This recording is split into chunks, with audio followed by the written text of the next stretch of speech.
These are the last moments of anyone, and, it's anyone's guess, the situation that would have been at that point. Innocent civilians in their house at their work being attacked in this manner. I'm now joined by the cousin of Amit Mann. His name is Iftach, Ophir. Iftach, I appreciate you joining us, and I understand it's not easy to live this again and again and to narrate it, but it's important for the world to know what happened. How were you related to Iftach? When did you have the last conversation? Can you tell us what, according to the information coming in, happened in those last moments with her? First of all, I'm Amit's cousin. Amit was my uncle's daughter. She's the his fifth girl out of 5 girls. He was, but he sadly died 8 years ago from cancer, from lung cancer, and that's part of the reason why Amit became a paramedic, and that's why she put all her life into it. She was a very talented girl. She was a singer. She could be an actress, but she decided to go and be in emergency services, and that's where she was in Be'eri on that fateful 7th of October day. And from what we know is that they woke up with the sirens at around 6:30. Her and her boyfriend. Her boyfriend was also from the emergency services, medical services, and but he was in Netivot, where she was originally from, and he told her, come with me to Netivot, because there are sirens and everything. And she says, no, I am on call here in Be'eri, in the small kibbutz of Be'eri of 1,000 people, and they need me here.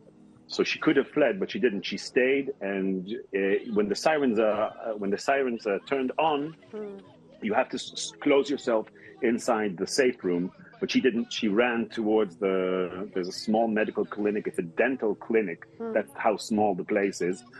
And she got in there with another doctor named Daniel, who did not survive, another nurse who did, and 2 other kibbutz members, all in their 40s. And Amit is 22. She's the youngest paramedic instructor, was sadly the youngest paramedic instructor in Israel. She was all in to helping and saving other people. So obviously she was not going to run away, and she was going to do her job. And from that moment on, all the injured and sadly the dead that came into the clinic, the dentist clinic, which is the only place that they knew where all the squad, everybody knew that that's the place to gather. Everybody came there, and she did all that she could to save. She did save a couple of lives, holding down the fort for 6.5 hours. Always texting and her sister and her what people was she above saying? her to tell her what was she saying to those who she could talk to? Well, it's really difficult. It divided up into 2 sanctions. The first one was the people who were in MADA, in the Magen David Adom, the medical emergency of Israel, the Red Cross of Israel. For them, she was spot on, told them what happened, how many injured, what she's doing to them, asked for help, told her where they were, tried to be connected. It was so professional under the circumstances that they even later on they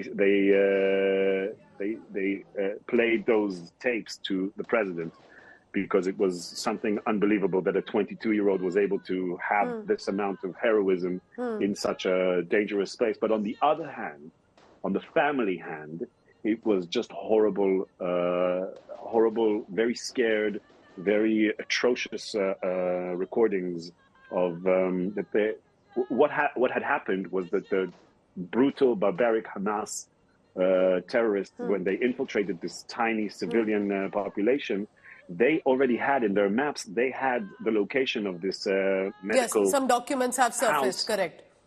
Yes, they said, the civilian houses, if we can get into them, we will. If we will do the atrocities that we can do, however much that we can. Also, this has surfaced.